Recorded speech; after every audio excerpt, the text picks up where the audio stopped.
लेकिन समस्या ये है कि धनवान बनने से पहले अंधा बनना पड़ेगा। हाँ। ऐसा क्यों कहते हो जी? क्या बिना अंधे बने ये कार्य नहीं हो सकता? इस प्रकार गांव के लोग आज तक उस श्राप का दंड भुगत रहे हैं। हाँ। नाग देवता, मैं आपसे प्रार्थना करता हूँ, गांव वालों को जितना दंड मिलना चाहिए था मिल चुका है। आप उन्हें क्षमा कर दो और अपने श्राप से मुक्त कर दो। हाँ। इस अंधे को मैंने मनी लाने को कहा था और ये यहाँ गांव वालों के लिए प्रार्थना कर रहा है। नगर के सारे वैद्य हार मान चुके हैं महाराज। अब महारानी कभी पहले की तरह नहीं हो पाएगी।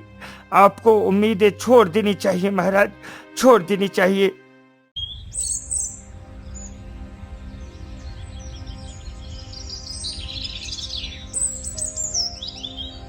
एक नगर में राजू और सुभाष नाम के दो मित्र रहते थे। वो दोनों बचपन से एक दूसरे को जानते थे।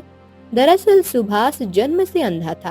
परिवार में कोई ना होने के कारण राजू उसकी देखभाल करता था।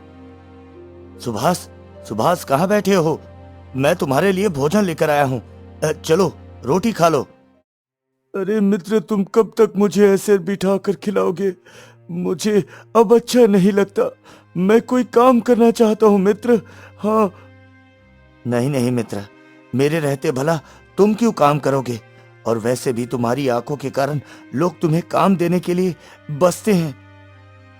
राजू, मैं जानता हूँ, लेकिन कल से तुम्हारे साथ काम पर चलूंगा मैं। मेरे लायक जो भी काम होगा मैं उसे जरूर करूंगा। हाँ। राजू और सुभाष दोनों काम की तलाश में निकल जाते हैं। सुभाष राजू के पीछे पीछे चलता है। तभी रास्ते में एक नदी पड़ती है और वहीं पर एक सुंदर पेड़ भी होता है। चलते चलते थक गए होगे सुभाष, तुम इस पेड़ के नीचे बैठ जाओ। मैं तुम्हारे लिए नदी से जाकर जल लेकर आता हूँ। पानी पी लो, फिर हम आगे बढ़ेंगे। हाँ। सुभाष पेड़ के नीचे बैठ जाता है और राजू पानी लेने के लिए चला जाता है। तभी वहाँ पर एक सेठ आता है।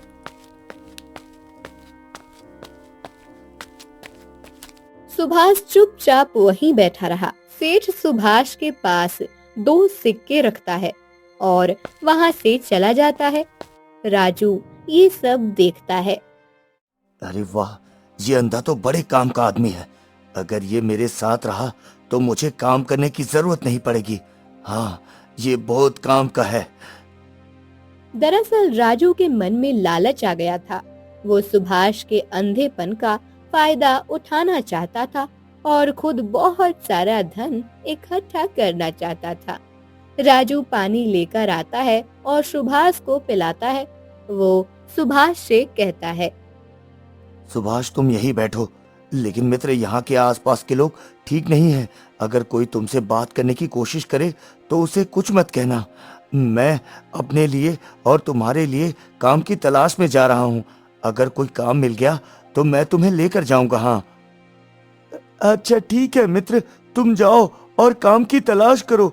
मेरी चिंता बिल्कुल मत करना, मैं यहीं पर बैठा रहूंगा। हाँ। सुभाष चुपचाप वहीं बैठा रहा। गांव के कुछ लोग और आए और उन्होंने सुभाष के पास सिक्के रखे, लेकिन सुभाष इन सब बातों से अनजान चुपचाप वहीं पर बैठा रहा। शाम हुई, राजू सुभाष के पास वापस आया। उसने सुभाष के पास पड़े हुए सारे सिक्के उठा लिए। सुभाष, मैं तुम्हारे लिए काम की बात करने गया था, लेकिन यहाँ पर तुम्हें कोई काम देने के लिए तैयार नहीं है। पर तुम चिंता मत करो, मैं तुम्हारे लिए कोई ना कोई व्यवस्था अवश्य कर लूंगा। हाँ मेरे दोस्त। इतना कहकर राजू सुभाष को घर लेकर जाता है।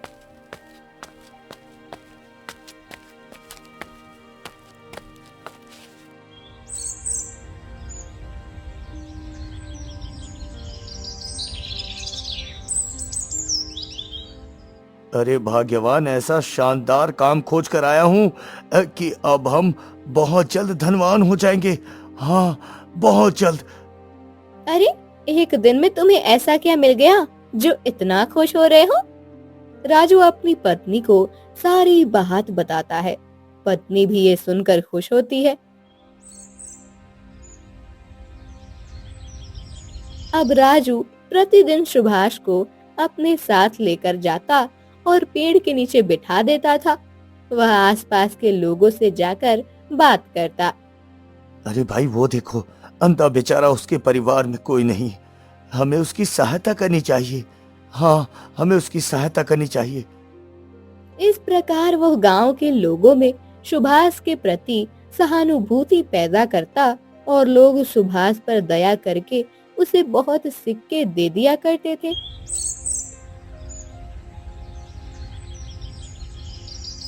एक दिन सुभाष पेड़ के नीचे बैठा हुआ था, तभी मंत्री वहां पर आया। अरे तुम कौन हो और प्रतिदिन इस पेड़ के नीचे क्यों बैठ जाते हो?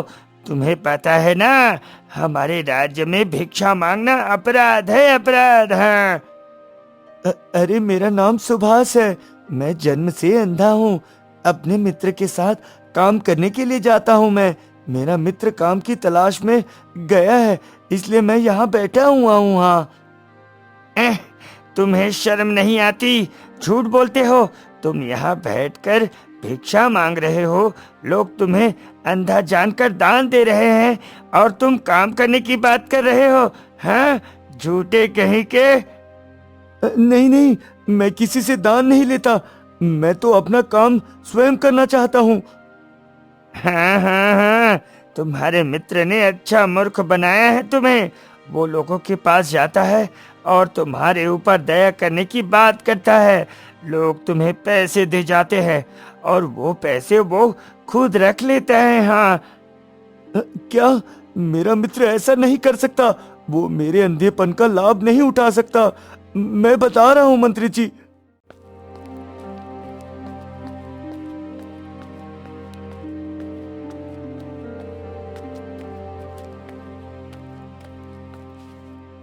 तभी राजू वहां पर आ जाता है।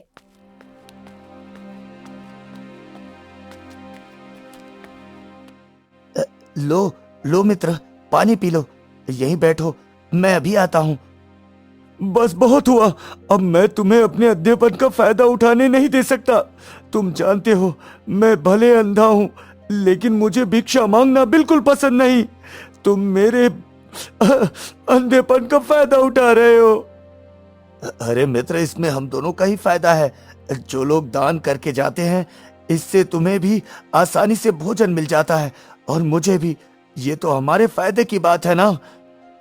सुभाष को राजू की बात सुनकर बहुत गुस्सा आता है। सुभाष बहुत आत्मसम्मान से जीने वाला व्यक्ति था। उसने भिक्षा मांगने से साफ मना कर दिया। अरे मित्र, तुम नाराज मत हो, हम कल से ये कार्य नहीं करेंगे। अब तो खुश हो ना? मैं कल ही सेठ जी के पास जाकर तुम्हारे लायक कोई काम मांग लूंगा। हाँ। राजू को सुभाष पर बहुत गुस्सा आता है। वो सोचता है कि सेठ तो इसे कोई काम नहीं देगा, मुझे ही इसे बिठा कर खिलाना पड़ेगा। वाह, आपका कैसा मित्र है जी। इतने सालों से हमने उसे भोजन खिलाया, उसका ध्यान रखा, लेकिन अब हमारी जरा सी भी मदद करने को तैयार नहीं है। हाँ, हमें इस अंधे से छुटकारा पाना होगा। इसके जाने के बाद हम इसके घर को अपना बना लेंगे। हाँ।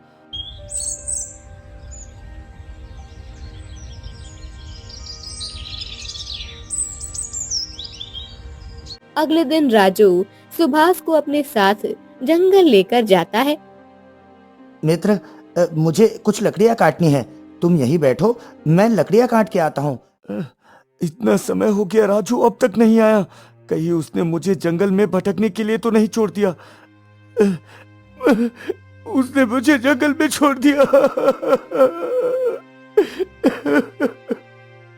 इतने में जानवरों के दहाड़ने की आवाज आती है। ये सब सुनकर सुभाष डर जाता है। अगर मैं यहाँ बैठा रहा तो जंगल के जानवर मुझे खत्म कर देंगे। मुझे यहाँ से आगे बढ़ना चाहिए, शायद कोई रास्ता मिल जाए। मुझे यहाँ से बढ़ना चाहिए। सुभाष वहाँ से आगे बढ़ने लगता है और भटकते हुए एक गांव में पहुंचता है। वहां सुनता है कि गांव में चारों तरफ चीख पुकार मची है, सभी लोग रो रहे हैं। अरे भाई, मैं ये कहाँ आ गया हूँ? यहाँ पर इतना शोर क्यों हो रहा है? सभी लोग रो रहे हैं। अरे तुम यहाँ क्या कर रहे हो? तुम्हें पता नहीं इस गांव पर कितना भारी श्राप है। इस गांव में कई बीमारियां फैली हुई है। प्रतिदिन लोगों की मृत्यु हो रही है। अगर सुरक्षित रहना चाहते हो तो इस गांव से चले जाओ भाई। हाँ, चले जाओ।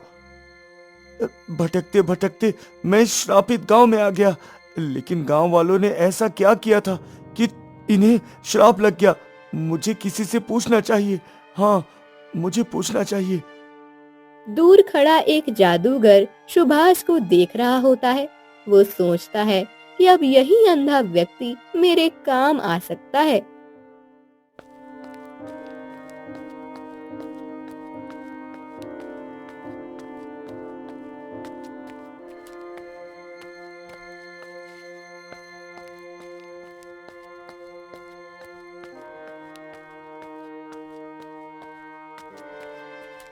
और तुम किसी दूसरे गांव से लगते हो? भाई, यहाँ कैसे पहुंच गए? मैं जन्म से अंधा हूँ, भटकते भटकते यहाँ आ गया हूँ। अभी अभी एक व्यक्ति ने बताया कि गांव पर भयानक श्राप है। गांव के लोगों ने ऐसा क्या किया था भाई कि इतना बड़ा श्राप लग गया इस गांव पर?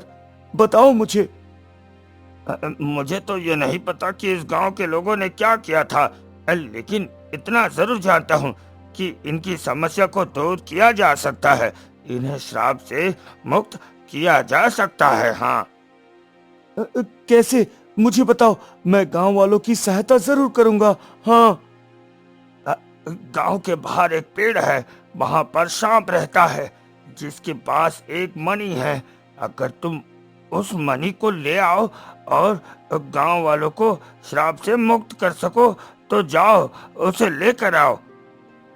सचमुच भाई? तो फिर मुझे उस पेड़ के पास लेकर चलो। अगर ऐसा करने से गांव वालों को श्राप से मुक्ति मिल सकती है तो ये मैं जरूर करूंगा। हाँ। जादूगर और सुभाष गांव के उस पेड़ के पास जाने लगते हैं।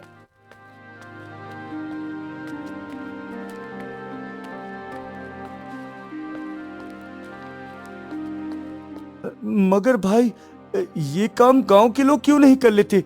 ये काम तो मुझसे क्यों करवाना चाहते हो? तुम खुद भी तो कर सकते हो ना इस काम को। दरअसल गांव के लोग श्रापित हैं, इसलिए वो काम नहीं कर सकते। मैं भी इसी गांव का हूँ, इस कारण सांप मुझे मनी नहीं देगा। अच्छा ठीक है भाई, मैं ही जाता हूँ। मैं यही पास में हूँ, तुम्हारा इंतजार कर रहा हूँ। जब सांप अपने बिल से बाहर आ जाएगा तब मैं तुम्हें इशारे करूंगा। तुम वो मनी ले लेना और मेरे पास चले आना। हाँ।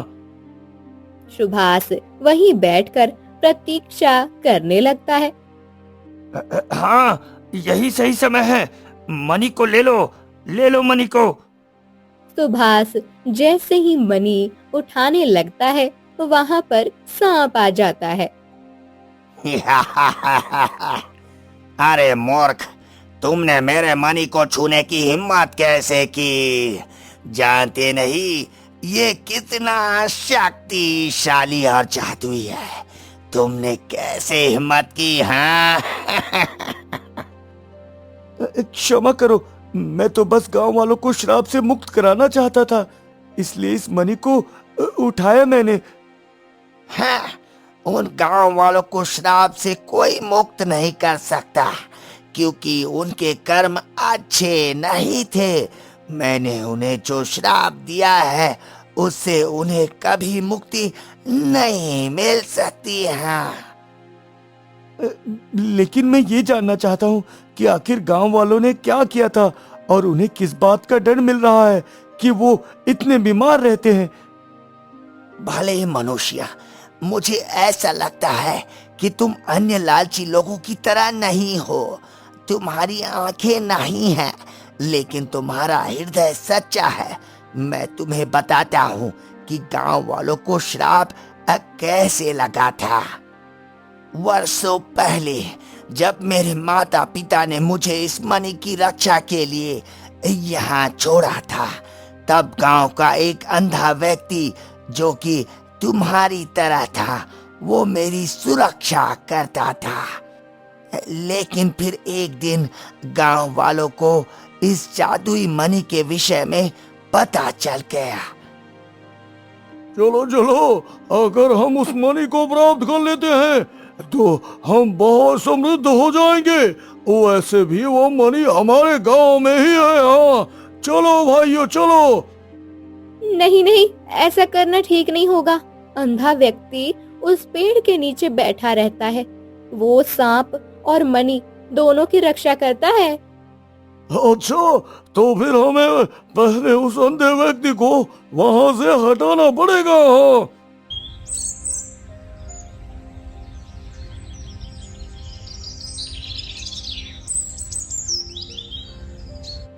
एक दिन जब अंधा व्यक्ति पेड़ के किनारे बैठा होता है, तभी गांव का एक व्यक्ति जाता है।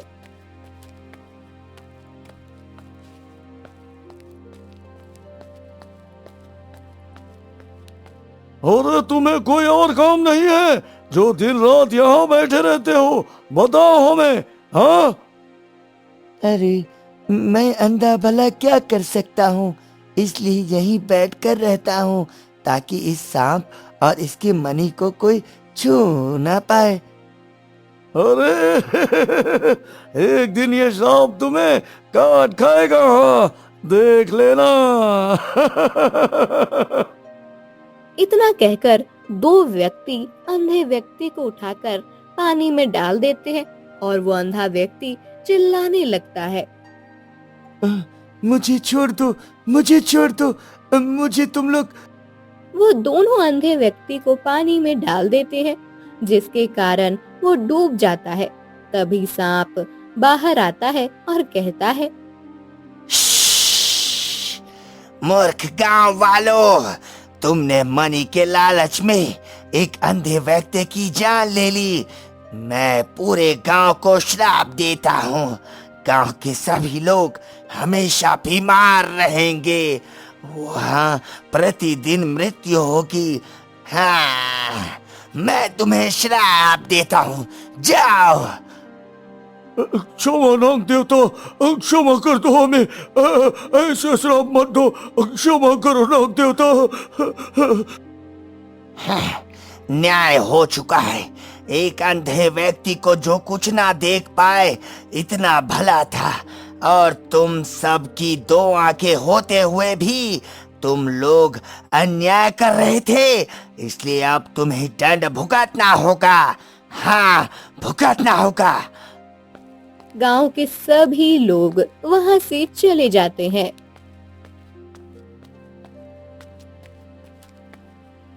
इस प्रकार गांव के लोग आज तक उस श्राप का दंड भुगत रहे हैं। हाँ। नाग देवता, मैं आपसे प्रार्थना करता हूँ, गांव वालों को जितना दंड मिलना चाहिए था मिल चुका है। आप उन्हें क्षमा कर दो और अपने श्राप से मुक्त कर दो। हाँ। जादूगर पेड़ के पीछे छुपकर अंधे व्यक्ति और सांप की बातें सुन रहा होता है। इस अंधे को मैंने मणि लाने को कहा था और ये यहाँ गांव वालों के लिए प्रार्थना कर रहा है। तुम भले मनुष्य हो।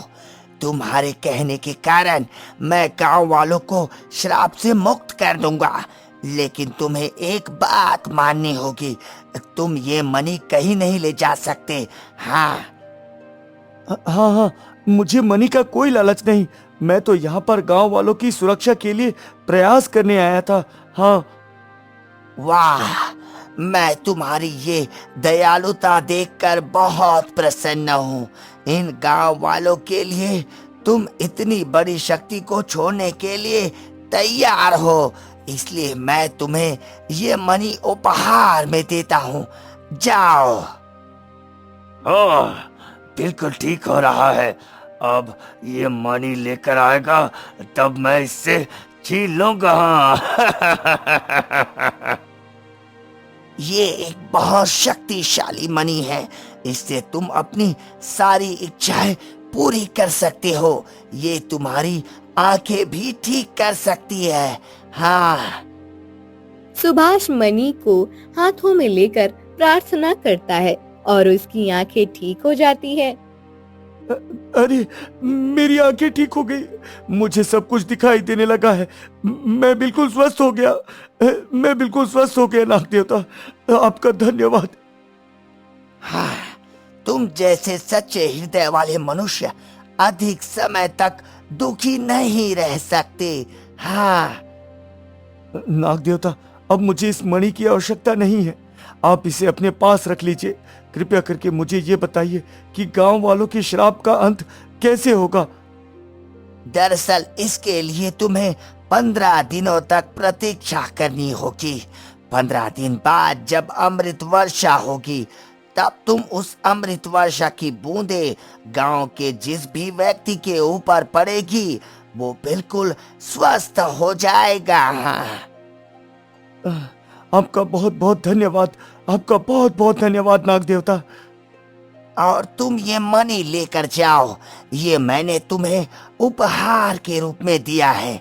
जाओ, ले जाओ इसे। अभी इसे आप अपने पास रखें, यदि मुझे इसकी आवश्यकता होगी तो मैं इसे लेने जरूर आऊंगा। हाँ। सांप मणि को अपने पास रख लेता है और उसके बाद सुभाष गांव में चला जाता है। सुनो सुनो सुनो, मैं इस गांव को श्राप से मुक्त करने के लिए उपाय लेकर आया हूँ, सुनो। लेकिन ये क्या? सुभाष गांव की हालत देखकर चौंक जाता है, क्योंकि जादूगर ने सभी गांव वालों को बांध दिया होता है। हमें बचाओ, हमें बचाओ, ये जादूगर हमें खत्म कर देगा, हमें बचाओ। मूर्ख जादूगर, ये तूने गांव वालों के साथ क्या किया है? तू इन्हें छोड़ दे, ये निर्दोष है, छोड़ दे इन्हें। जब तक तू वो मणि लाकर मुझे नहीं देगा, गांव वाले ऐसे ही बंधन में बने रहेंगे। हाँ। अगर मैंने वो मणि जादूगर को दे दी तो ये उसका गलत इस्तेमाल करेगा, लेकिन दूसरा कोई रास्ता नहीं है। अब गांव वालों की सुरक्षा कैसे होगी? ठीक है जादूगर, मैं तुम्हें वो मणि ला कर दूंगा, लेकिन तुम्हें गांव वालों को छोड़ना होगा। हाँ। सुभाष तुरंत सांप के पास जाता है।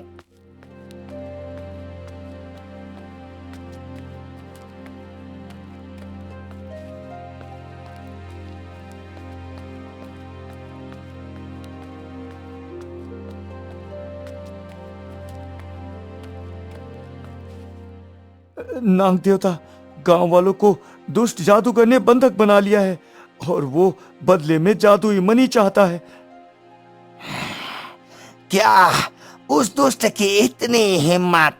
लेकिन अगर ये मणि उसके पास चली गई तो वो इसका दुरुपयोग कर सकता है। आप चिंता मत करो नागराज, मैं इस मणि का प्रयोग करके जादूगर को खत्म कर दूंगा। हाँ। सांप सुभाष को मणि दे देता है। सुभाष वो मणि लेकर गांव पहुंचता है। अरे लाओ लाओ लाओ, ये मणि मुझे दे दो, मैं गांव वालों को छोड़ दूंगा। लाओ लाओ। सुभाष जादूगर को मणि देने के लिए हाथ बढ़ाता है और फिर जादूगर को खत्म कर देता है। ये मुझे क्या हो रहा है? मुझे बचाओ, मुझे बचाओ, मुझे बचाओ। इस प्रकार जादूगर और उनकी शक्तियाँ खत्म हो जाती है। गांव वाले यह सब देखकर बहुत खुश होते हैं। तुम्हारा बहुत बहुत धन्यवाद, तुमने इतने बड़े जादूगर से हमारी रक्षा की। अब हमें श्राप से मुक्ति का भी उपाय बताओ, बताओ हमें। दरअसल नागराज ने मुझे बताया है कि इस गांव पर लगा हुआ श्राप खत्म किया जा सकता है, लेकिन इसके लिए तुम सबको 15 दिन का इंतजार करना होगा। 15 दिन के बाद अमृत वर्षा होगी और उस वर्षा का पानी जिसके भी ऊपर पड़ेगा वो स्वस्थ हो जाएगा। हाँ, वो स्वस्थ हो जाएगा। तुम्हारा बहुत बहुत धन्यवाद भले व्यक्ति, तुम्हारे कारण अब हमें श्राप से मुक्ति मिल जाएगी। तुम्हारा बहुत बहुत धन्यवाद। मेरी एक बात हमेशा याद रखना, कभी किसी जानवर या मनुष्य को बेवजह परेशान मत करना। हाँ। इतना कहकर सुभाष वहाँ से चलने लगता है।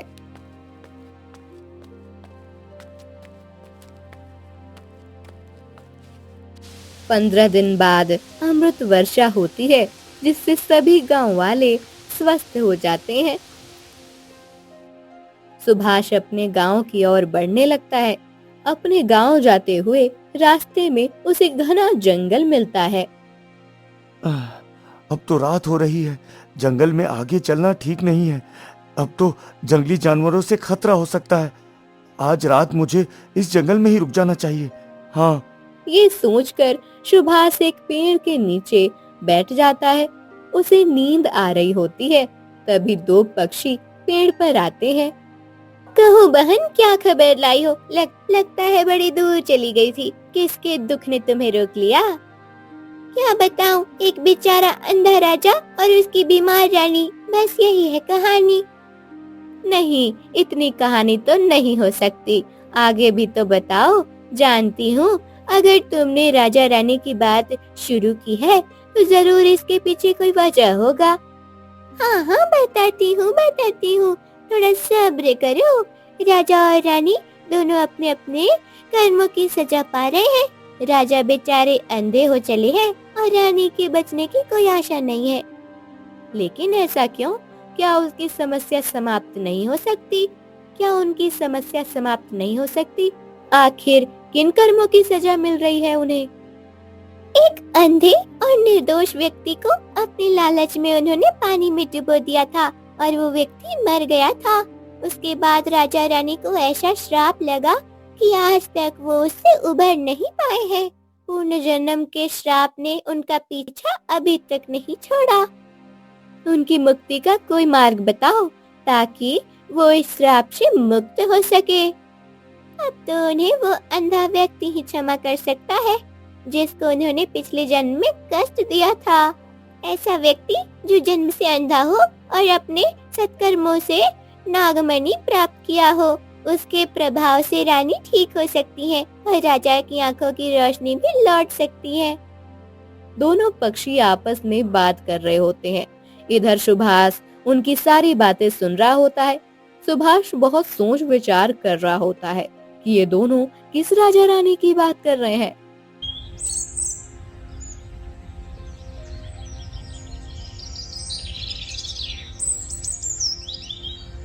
सुबह होती है और सुभाष अपने गांव के लिए निकल पड़ता है। तभी रास्ते में दो स्त्रियां आपस में बात कर रही होती हैं। सुना है रानी अब कभी ठीक नहीं होंगी। अरे बहन, क्या कर सकते हैं अब? रानी के ठीक होने का कोई उपाय नहीं बचा है। महाराज उपाय कर करके थक चुके हैं। क्या हुआ? तुम लोग किसके विषय में बात कर रहे हो? अरे जानते नहीं, हमारे राज्य की महारानी चंद्रावती बहुत बीमार है। ना जाने कितने दिन हो गए उन्होंने अपनी आंखें नहीं खोली हैं। उनका अंतिम समय आ चुका है। मुझे राजा की सहायता करनी चाहिए। शायद मेरे कारण उनका कुछ भला हो जाए। राजा और मंत्री आपस में बातचीत कर रहे होते हैं। राजा महारानी को लेकर बहुत ज्यादा चिंता में होते हैं। नगर के सारे वैद्य हार मान चुके हैं महाराज। अब महारानी कभी पहले की तरह नहीं हो पाएगी। आपको उम्मीदें छोड़ देनी चाहिए महाराज, छोड़ देनी चाहिए। हाँ, आप शायद ठीक कहते हैं मंत्री जी। हमारी रानी अब कभी पहले की तरह नहीं हो सकती। सुभाष राज दरबार में पहुंचता है और राजा से कहता है, महाराज मुझे बताइए, रानी का ये हाल कैसे हुआ? शायद मैं उन्हें ठीक कर सकूं। हाँ हाँ, जिन्हें पूरे नगर के वैद्य ठीक ना कर सके, अब उन्हें तुम ठीक करोगे? हाँ। सुभाष को राजा के सैनिक वहां से भगा देते हैं। सुभाष साधु के पास पहुंचता है और उन्हें पूरी सच्चाई बताता है। तब साधु सुभाष को लेकर राजा के पास पहुंचते हैं। ये व्यक्ति फिर से राजमहल में आ गया। महाराज ये दावा करता है कि ये रानी को ठीक कर देगा। और इस बार इसने साधु महात्मा को भी अपनी बातों में फंसा लिया है। हाँ, महाराज सुभाष बिल्कुल ठीक कह रहा है। यही है जो रानी को ठीक कर सकता है। क्या इसके पास कोई जादुई शक्ति है जिसे ये रानी को ठीक कर सकता है? महाराज, मैं आपको एक कथा सुनाता हूँ। पिछले जन्म में एक पेड़ के नीचे सांप अपनी मणि की रक्षा करता था। गांव का ही एक अंधा व्यक्ति दिन रात पेड़ के नीचे बैठा रहता था ताकि कोई सांप को नुकसान न पहुंचा सके। लेकिन एक दिन एक पति पत्नी मणि पाने के लालच में पेड़ के पास आए और उन्होंने अंधे व्यक्ति को वहां पर बैठा हुआ देखा। उन्होंने अंधे व्यक्ति को पानी में डुबो दिया और मणि लेकर वहां से जाने लगे। ये सब कुछ देखकर सांप को बहुत गुस्सा आया और उसने तुरंत पूरे गांव को श्राप दे दिया। उस गांव में भयानक बीमारी फैल गई। लोग मृत्यु को प्राप्त होने लगे। श्राप के कारण उन दोनों पति पत्नी की भी मृत्यु हो गई जिन्होंने अंधे व्यक्ति की हत्या की थी। हाँ, इस कहानी का क्या अर्थ है साधु महात्मा? महाराज, इस कहानी का अर्थ है कि आप और महारानी पिछले जन्म में वही पति पत्नी थे जिसके कारण अंधे व्यक्ति की हत्या हुई थी, और वो अंधा व्यक्ति पुनर्जन्म लेकर आपके सामने खड़ा है। वो कोई और नहीं बल्कि सुभाष है। महाराज, मुझे क्षमा कर दो। आज तक मुझे अपने कर्मों का दंड मिल रहा है। मैं ये नहीं देख सकता, रानी की हालत में और नहीं देख सकता। महाराज, पूरे गांव को श्राप से मुक्ति मिल चुकी है। अब मैं आप दोनों को भी ठीक करने के लिए आया हूँ महाराज। सुभाष वो मणि निकालता है और उसके प्रभाव से राजा की आंखें बिल्कुल ठीक हो जाती हैं। मैं अब श्राप से मुक्त हो चुका हूँ। मेरी खोई हुई आंखें लौट आई है। मैं मुक्त हो गया हूँ। महाराज, मुझे रानी के पास ले चलिए ताकि मैं उन्हें ठीक कर सकूं। सभी लोग रानी के पास जाते हैं। सुभाष मणि निकालता है और रानी को ठीक कर देता है। महाराज, आप सभी यहाँ? हाँ महारानी, अब हमारे जीवन में जितने भी कष्ट थे वो सब दूर हो गए हैं। आप स्वस्थ हो गई हैं। मेरी आंखों की रोशनी लौट आई है। तुम्हारा बहुत बहुत धन्यवाद सुभाष। अगर तुम हमारी सहायता नहीं करते तो हम कभी मुक्त नहीं हो पाते। राजा सुभाष को बहुत सारा धन देकर महल से विदा करते हैं। धन लेकर सुभाष जब अपने घर पहुंचता है। अरे मित्र, तुम इतने समय तक कहाँ थे? मुझे तुम्हारी बहुत याद आई। न जाने तुम कहाँ चले गए थे और ये इतना सारा धन तुम्हें कैसे प्राप्त हुआ? तुम तो मुझे जंगल में छोड़ आए थे मित्र, लेकिन मेरा भाग्य देखो, मेरी आंखों की रोशनी लौट आई है और मुझे धन की भी प्राप्ति हो गई है। मैं राजा का विश्वास पात्र हूँ। तुम्हारा बहुत बहुत धन्यवाद मित्र, तुम्हारा बहुत बहुत धन्यवाद। सुभाष के पास इतना सारा धन देखकर राजू और उसकी पत्नी को बहुत लालच हुआ। देखो, हमने उसे जंगल में छोड़ा था और उसका भाग्य कैसे चमक गया। तुम क्यों नहीं करते कुछ ऐसा? आखिर हम सब कब तक गरीबी की जिंदगी जिएंगे? हाँ, तुम ठीक कहती हो। मुझे सुभाष से पूछना चाहिए आखिर उसे इतना धन कहाँ से मिला। लेकिन समस्या ये है कि धनवान बनने से पहले अंधा बनना पड़ेगा। हाँ। ऐसा क्यों कहते हो जी? क्या बिना अंधे बने ये कार्य नहीं हो सकता? अरे, अगर मेरी आंखों की रोशनी रहेगी तो कोई मुझ पर दया नहीं करेगा। मैं एक काम करता हूँ, अपनी दोनों आंखें खराब कर लेता हूँ। तुम मुझे उस जगह पर छोड़ आना जहाँ पर मैं सुभाष को छोड़ा था। नहीं, ऐसा नहीं हो सकता। कोई और रास्ता सोचो। इस तरह आंखें खराब करने का कोई अर्थ नहीं है। मैं तुमसे जितना कहता हूँ उतना करो। वैसे भी सुभाष की आंखें ठीक हो गई, उसी प्रकार मेरी भी आंखें ठीक हो जाएगी और सुभाष के जितना धन भी मिल जाएगा।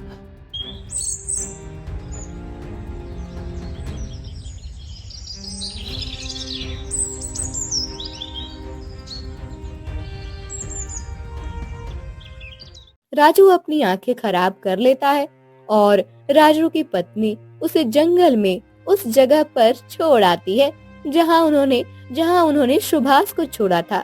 राजू जंगल में पेड़ के नीचे बैठा होता है। बहुत डर लग रहा है। जानवरों की चीखने की इतनी तेज आवाज, कहीं कोई जानवर मुझे खा ना ले। राजू इस प्रकार अपने आप से बातें कर रहा होता है। तभी वहाँ पर एक शेर आता है। कौन है? कौन है यहाँ पर? कौन है? लगता है तुम्हें कुछ दिखाई नहीं देता। फिर तो तुम्हारा शिकार करना और भी आसान होगा। अरे नहीं नहीं, मेरा शिकार मत करो।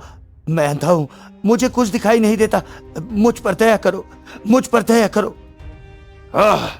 मुझे भूख लगी है। बहुत दिनों के बाद ताजा ताजा मांस खाने को मिलेगा।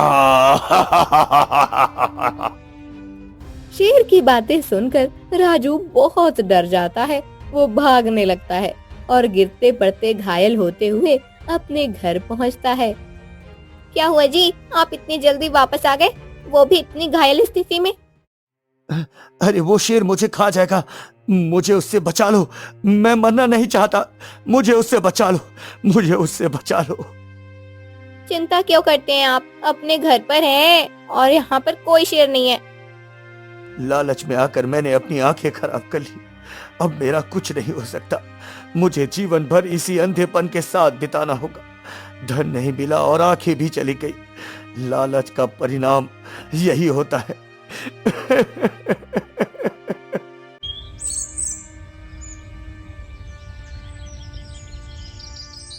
राजू की पत्नी राजू को लेकर सुभाष के पास जाती है। मुझे क्षमा कर दो मित्र, मैंने तुम्हारे साथ बहुत गलत किया। लालच में आकर मैंने अपनी आंखें खराब कर ली। मैंने सोचा था अगर मैं तुम्हारी तरह अंधा हो जाऊंगा तो शायद मुझे भी तुम्हारे जितना धन मिल जाएगा। मुझे क्षमा करना। मैंने तुम्हें क्षमा कर दिया मित्र, तुम चिंता मत करो। आखिर तुम मेरे मित्र हो, मैं तुम्हारा ध्यान रखूंगा मित्र। हाँ, मैं तुम्हारा ध्यान रखूंगा।